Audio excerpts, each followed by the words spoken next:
He's got the toys. He's got showmanship. And he's got sex appeal. Ladies and gentlemen, from the great Southwest, here's the guru of gadgets, the dapper and dashing Don Baine, the Gadget Professor. Gadget Professor. Hello, everyone, and welcome. My name is Don Baine, and of course, I am the Gadget Professor. We're coming at you live in 101% in living color from our Prescott, Arizona studio. Welcome, everyone. We're on show number 768. Remember, you can email me 24 hours a day, 7 days a week at thegadgetprofessor@gmail.com. That's thegadgetprofessor@gmail.com. Also, follow me on Instagram, and that's at The Gadget Professor, and I've been posting a lot of stuff recently on Instagram, and I just got back literally from Europe about 3 days ago, and time clock is still adjusting, and it was a very enjoyable, fun trip. Did a lot of videography, a lot of photography, and got to have a little vacation in the middle of all that, so that's good. What I'll do next week is I'll run some clips for you of some of the gear that I used, which kind of interesting. I had about 6 different cameras with me. Wife wasn't too happy about that, but in any event, I had to do that. And we're back, and now we are gearing up for none other than CES 2026. That's right. January's a couple weeks away, and I will be heading out to Vegas to do my 15-minute segment interviews with a new company literally every 15 minutes for the 4 days that it runs. I think it's going from the 6th to the 10th of January, something like that. But it's the biggest trade show in the world, so it should be pretty good. I'm expecting to see a lot of course, AI stuff. I think I'm going to see a lot of crypto stuff, a lot of drones, so certainly a lot of medical things, and just anything that's new and related to the consumer electronic industry. And anybody who's anybody is definitely going to be there. It's going to be a little strange this year. This is going to be actually one of the first years that our dear friend Todd Cochran is not with us, and still can't get my head around that. But nevertheless, we are going to be there, and it should be a lot of fun. I'll keep you posted on that. Here we go, January 6th through the 9th. And we are going to be actually at the main convention center this year. Usually we are at an auxiliary place, West, I think it's the West Hall. But now we will be right at the convention center, and that should be interesting. I have no idea what the booth is going to look like. That's kind of up to the folks at CES, where they're going to plunk the Tech Podcast Network. But in any event, it should be a very interesting show this year, and of course it will be streamed live on thegadgetprofessor.com, as well as all the other Tech Podcast networks. So definitely stay tuned for that. What we're going to do this week is catch up on some of the tech news. I haven't done that in quite a while, so we'll take a look at that. Actually, we'll take a look at that right now. Now, here's something that I found was very interesting. ChatGPT, which you know I'm a big fan of, Adobe of all things, Adobe Photoshop, Express and Acrobat features are going to be now available on ChatGPT. That's huge. That's huge. Adobe is doubling down on its strategy of using AI to bring more users into its ecosystem. The company Wednesday said that it's adding features from Photoshop, Express, and Acrobat to ChatGPT, letting users ask the chatbot to do things like edit my images, modify PDFs, and animate elements. That is huge. If you've ever been gun shy about using these products, particularly Photoshop, because there's probably 2 million, billion, gazillion different things that you can do with Photoshop, and it can be quite intimidating. Easier than ever to use, but still quite intimidating. So now you'll be able to say to a ChatGPT, I've uploaded a photograph, please take out the background, please change the color toning on this, take out the man in the middle of the road, whatever, and it's going to automatically do it. I haven't tested that out, but certainly that's a real nice feature, and I'm very anxious and hopeful to see it and test it out. Very cool, very cool. All right, our next tidbit of information is the DJI Pocket 4 has been spotted in the wild, and it could be coming before the new year. So that's in a couple of weeks. Now, I own the DJI Osmo Pocket 3, and I own about 10 different action cameras. I have to tell you that I keep doing that, the DJI Pocket 3 is probably my favorite, best camera. So I am very curious to see what the 4 is going to bring out, and I'm still not sure whether DJI is going to be authorized to sell in the United States before the end of the year or until the end of the year. Every time I check, it's something different. I suspect that the cameras will be okay, and they put out a lot of cameras. The drones, I don't know. I keep following it, and I'm not sure what's going on, even though I ask Perplexity and ChatGPT and DeepSync all the time, what's the story? Every time I ask, I get a different story. But getting back to the DJI Osmo Pocket 3, what they have done, what DJI has done, very clever, very sneaky, but they have a new camera out, and this is called the Muse. It's Extra Muse, X-T-R-A, Muse, M-U-S-E. And you can buy these for about $350. You can buy them on Amazon or the DJI site directly. And these are, as far as I can tell, an exact clone of the Pocket 3, which are very expensive in the $650-ish range and up. These are like $350, $360, and it's the exact same thing. Why? How can they do that? Well, from what I can tell, DJI has started another company and taken everything that relates to DJI in terms of name, trademark, yada, copyrights out, and started this new company now called Muse, M-U-S-E, and it's the exact same product, different box, different packaging, but every single thing in the DJI Pocket 3 is exactly the same, and made by DJI, but just under a different name brand, and that's their way of skirting around the barriers and the trade embargo issues that we're insanely dealing with right now. So they make a lot of different products that DJI actually makes. So if you check out MUSE, you're going to find whatever camera you're looking for. Not so much with the drones, at least yet. We'll keep you posted on that. I am definitely trying to find the DJI Neo 2. I have the Neo 1, very nice unit. And I haven't checked. I've been out of the country for about a month. So I'm going to check in a couple days and see where we are at with that. All right. Our next tidbit of information, again, this is all new, up-to-the-day tech news. Google's first artificial intelligence glasses are expected next year.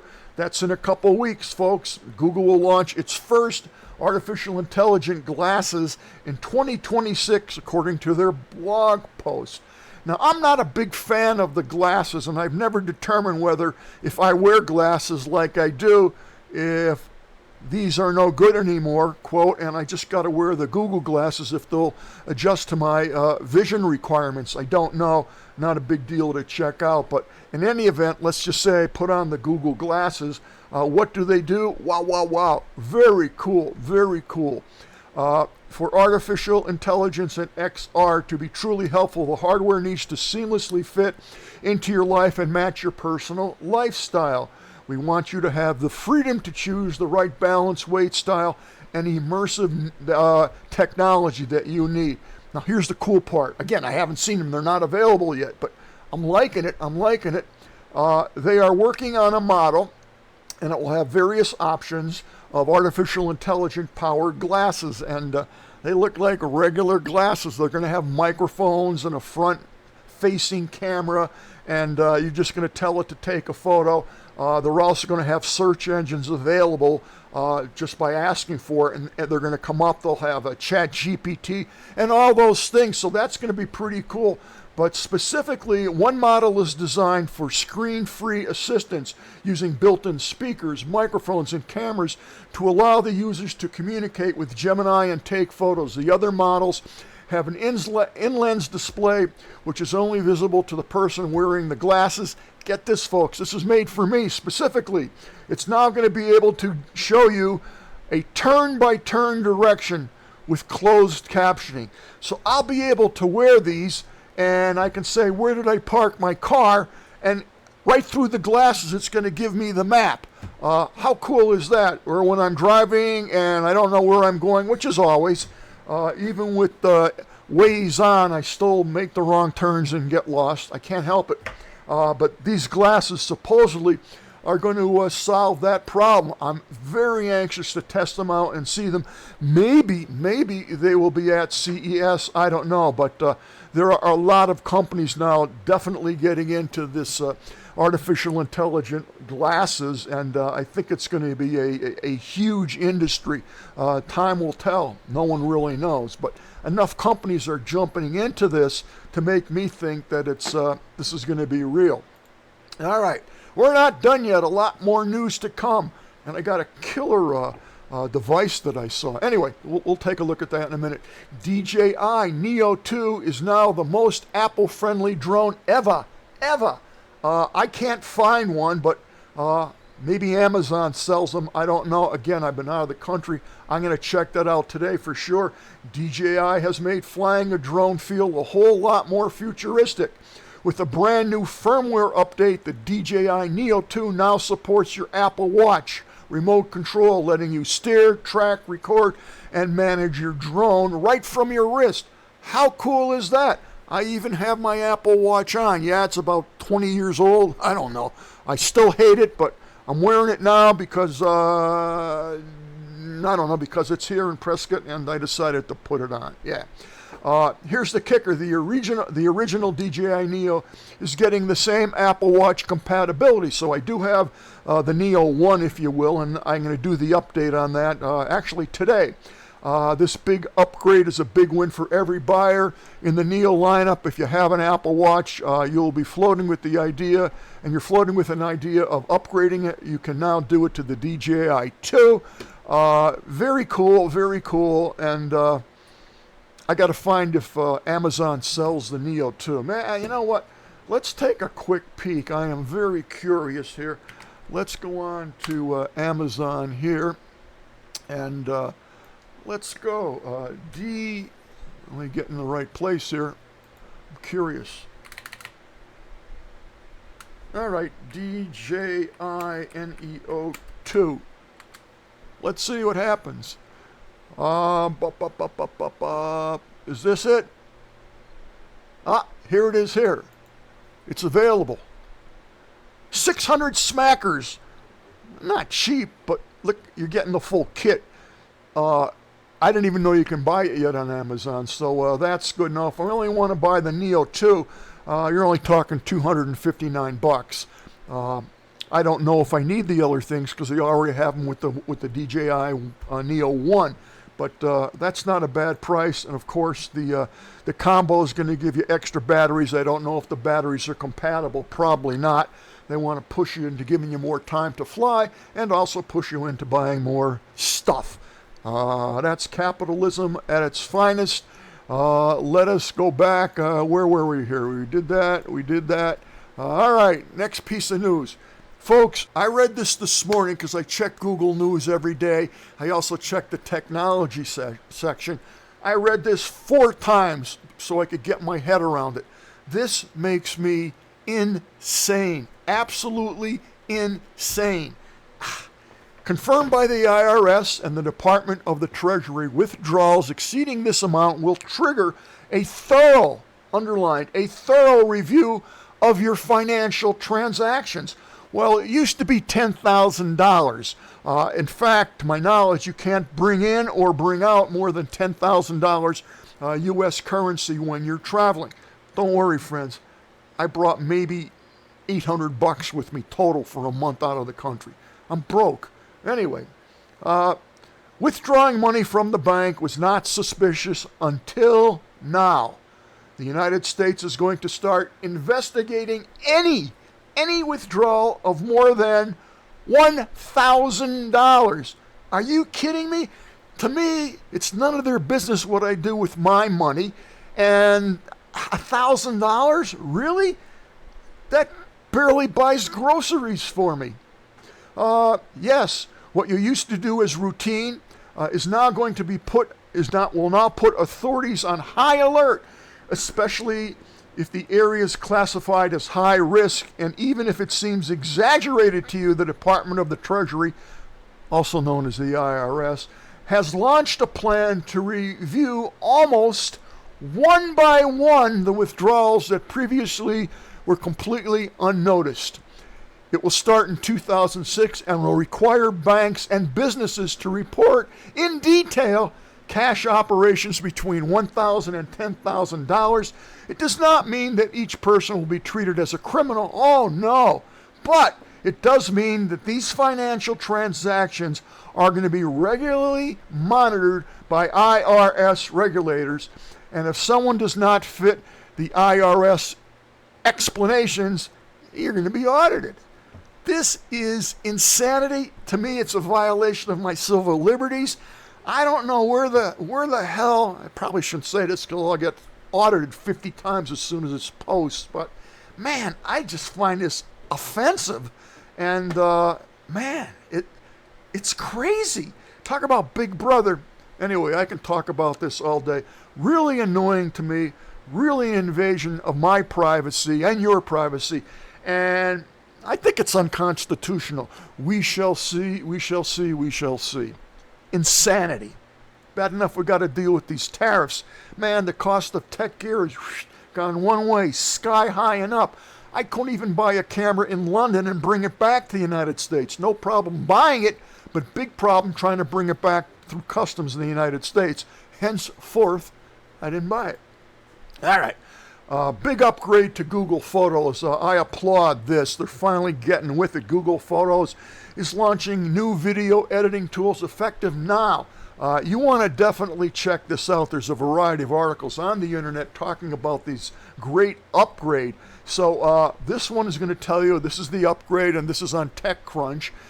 This next page is going to actually tell you what in Google Photos has been upgraded. This is probably an easier one to follow. And essentially, it's going to be more like CapCut, which is a very nice app. I use it almost daily. And now you're going to be able to use this on Google Photos for free. Quite nice. And being the nice guy that I am, here is Google. If you look up on Google, 5 new video editing tools in Google Photos. This is going to spell out what the 5 new things are, and you don't have to worry about trying to find them. It's going to tell you. You can now create shareable highlight videos quickly with templates. Big plus, very similar to CapCut. Try the easy-to-use redesigned video editor like CapCut. Add the perfect soundtrack. What a great option, like CapCut. Cheaper too, it's free. 4th, tell your story with custom text. This is phenomenal. Add content or your creative touches with stylish text overlays to highlight your videos on Android. It does not say iOS. I get it. It will eventually. And last but not least, edit your customized individual video clips.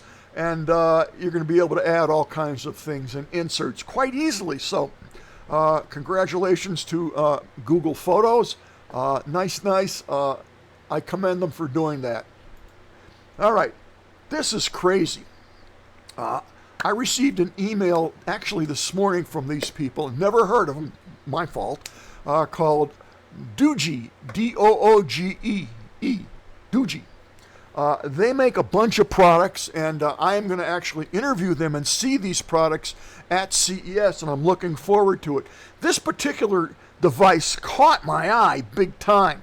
DJI VMAX Play 5G rugged Android 15 phone with, get this, with a 480p high-def portable automatic focus projector built into the phone. Are you kidding me?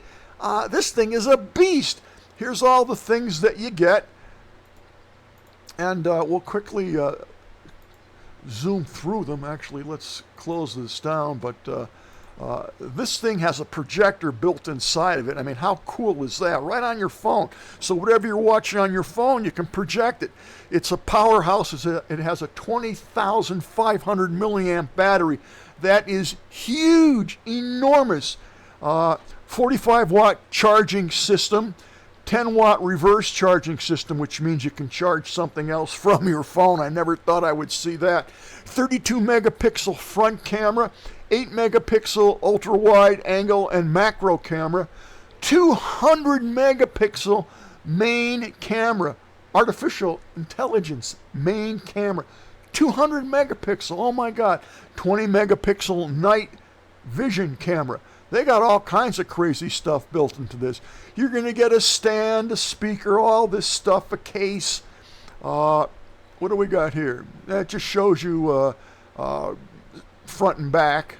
No big deal there. It shows you the projector. And they repeat the pictures. I don't know why they do that. But in any event, oh my God, this thing is really something. They've got a bunch of reviews up. And it shows you that it also has a laser beam built into it, which will give you very accurate measurements. You can point the laser beam at wherever you're trying to measure, like from here to the street or whatever the case may be, and it will give you an actual accurate prediction, not prediction, it will tell you exactly what that distance is based on the rebound of that laser beam. Wow, automatic focus projector. Intelligent heat dissipation. This goes on and on. RGB tech ambient light, infrared remote control, 500. It has a 16 gigabyte basic RAM with 512 ROM. Wow, this thing is a monster. It's a monster. So let's take a look at this video, and we're going to get a close-up here.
So there you have it. Pretty impressive, pretty cool. I am definitely going to check this out at CES. Matter of fact, I'm going to do a live from their booth interview so we can see this live as I see it for the first time. So that should be pretty cool. Now, can you buy this on Amazon? Yes, you can. This lists for $650. Don't forget, you get a lot of stuff with that. and you have options that you can request or pay for, whatever it is that you want, tailor-suited to your needs. And you can actually trade in your phone that you have, whatever kind of phone you have. And this is all directly from Amazon. So that's all pretty cool. It's waterproof, NFC, which is nice, Wi-Fi 6, camping lights. I mean, it does everything except make breakfast, and maybe the next model will. I don't know. It's very cool. So that, folks, is going to wrap it and pack it for the Gadget Professor today. Thank you so much for tuning in, and I will see everybody next Thursday.